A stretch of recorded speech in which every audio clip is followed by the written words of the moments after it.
Dans ce parcours à Sceaux et à Gambade, comme vous dites, dans ce parcours, est-ce que, voilà, vous avez fait le choix, vous nous expliquez la manière dont vous avez fait ce choix-là. Est-ce que vous avez, après coup, quelques regrets? Est-ce que vous vous dites, j'aurais pu mettre en avant un tel, et si oui, un ou deux? J'en ai eu un, puisqu'on s'est rencontrés là, grâce aux éditions de l'Atelier, avec Bernard Thibault pour une conversation entre son livre sur la Troisième Guerre mondiale et sociale et Voyage en terre d'espoir. On était rue Jean-Pierre Timbaud, dans les locaux de l'Union des métallos CGT. Et là, je me suis dit, mais quand même, tu aurais dû... Tu vas souvent à la Maison des Métallos, c'est un lieu vivant à Paris, lié à cette histoire. Bon, tu aurais dû te débrouiller pour mettre Jean-Pierre Timbaud. Voilà, c'est une belle figure, ouvrière, martyr, etc. Les métallos, le cœur de la classe ouvrière, etc.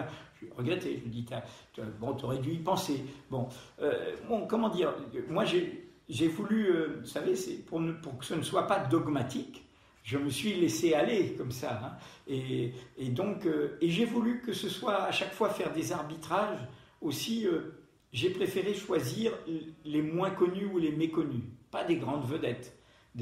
Faire des trouvailles. C'est pour ça alors parfois, d'ailleurs, j'ai eu les conseils des historiens de Claude Pelletier. Par exemple, il y a une femme que je ne connaissais pas, Marie Guillou, dite la Grande Marie, grande figure de la CGT au début du XXe siècle, qui a été une des premières militantes féministes au cœur du mouvement syndical, qui a quand même bousculé en disant quand même les hommes là vous monopolisez à la fois la représentation syndicale, la parole, et nous, elle était institutrice, nous les femmes, on veut se réunir entre femmes. Et ce qui m'a bien plu dans le débat avec Bernard, c'est que Bernard à cette occasion a fait un rebond et que j'ai trouvé très fort en rappelant, car encore une fois, les combats de l'égalité, personne n'en est propriétaire. Et à chaque fois, ils nous mettent au défi. Je prends un exemple plus connu, la question coloniale.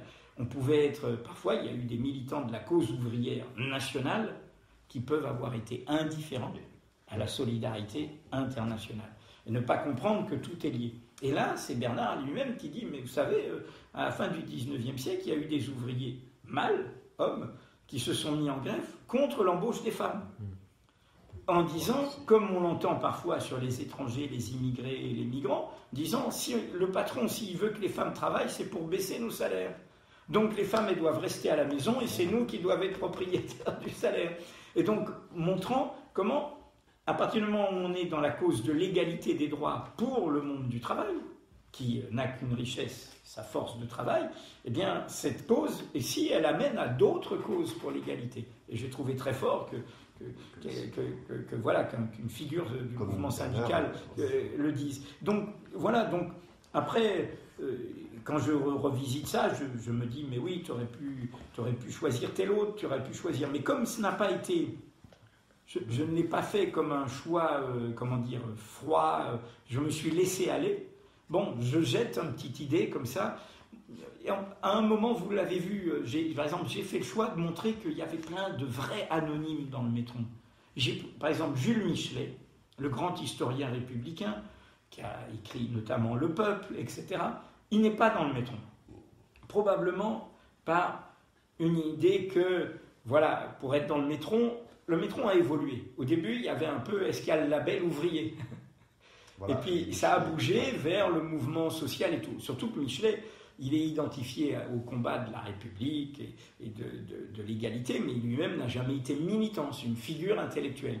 Alors c'est un peu paradoxal, parce qu'il y a des figures intellectuelles du XXe siècle qui sont dans le Métron. Alors du coup, je me dis, tiens, Michelet, il n'y est pas. Mais du coup, j'ai cherché Michelet quand même, pour trouver qu'il n'y était pas. Mais j'ai trouvé plein de Michelet, qui ne sont pas le grand Michelet. Ils ne sont pas le grand Michelet. Mais plein de Michelet, et dont certains, je le dis dans le Métron, ont des toutes petites notices, de rien. C'est-à-dire, c'est vraiment... voilà, le peuple de Michelet. Voilà. Et on trouve là, le peuple de Michelet, donc j'ai ramené... et c'était montré. Ça, c'est pour moi les vraies surprises du Métron. Donc, dans le peuple de Michelet, on trouve... Voilà, un Michelet cheminot, syndicaliste CGT, il a 4 lignes. Un Michelet terrassier, candidat CGT aux élections prud'homales, 32. un Michelet gérant en 1929 de l'Aube sociale, hebdomadaire communiste des travailleurs, un Michelet militant de la Seine-et-Oise, délégué au 2e congrès du Parti communiste. Donc voilà, j'ai fait un arrêt comme ça, et voilà, et je les mets en compagnie. Alors ça c'est drôle parce que j'ai dit breton d'outre-mer, une dénommée Louise Bretagne, mais elle est née à Clamecy, la Nièvre, et elle est dite Louise la Décorée, marchande des 4 saisons à Paris, républicaine, insurgée des 5 et 6 juin 1832, hein, une des révoltes un peu blanquistes. Et au fond, dans mon choix, on aurait pu en faire d'autres, mais les choix préférés qui me plaisent le plus quand je revisite ça, c'est quand je suis tombé sur ces personnes-là. Alors par ailleurs, pour terminer, j'ai souhaité quand même mettre... Il y avait quelques personnes que je connais, qui m'intéressent, que je voulais faire sortir un peu de l'oubli. Je voulais faire sortir de l'oubli, et je crois qu'aujourd'hui, les chagrins du XXe siècle doivent être dépassés. Je voulais rappeler à tous les militants de l'émancipation combien il y a eu une tradition libertaire qui a compté beaucoup dans cette histoire, et que parfois l'esprit de parti, qu'il soit socialiste ou communiste, a un peu étouffé. Et que cette histoire, il ne faut pas l'oublier. Pierre Monat, le fondateur de l'AVO, de la vie ouvrière, syndicaliste révolutionnaire, est une belle figure. J'ai voulu rappeler qui est Monat. Mais j'ai voulu aussi rappeler ces libertaires qui sont restés très droits, comme quelqu'un qui a été très important dans le monde des arts, Félix Fénéon. Et j'ai voulu, pour les enseignants, rappeler qu'à l'école de la Troisième République, il y avait... derrière Ferdinand Buisson, l'homme de la loi de 1905, l'homme de l'école gratuite, publique, obligatoire, l'homme du dictionnaire pédagogique, eh bien, il avait un collaborateur, son bras droit, la plume cachée de l'école républicaine, qui n'était autre qu'une figure de la Première Internationale, le leader suisse de la Fédération jurassienne, les anarchistes de la Première Internationale, plutôt bakuninien que proudhonien. Et cet homme, pendant 20 ans, a animé la revue pédagogique, le dictionnaire pédagogique, et il s'appelait James Guillaume, et c'est le premier historien de la Première Internationale. Donc j'ai voulu montrer comment nous sommes les héritiers d'une histoire très pluraliste, et le Métron, c'est aussi son grand mérite, c'est qu'il nous montre toute la richesse de cette histoire.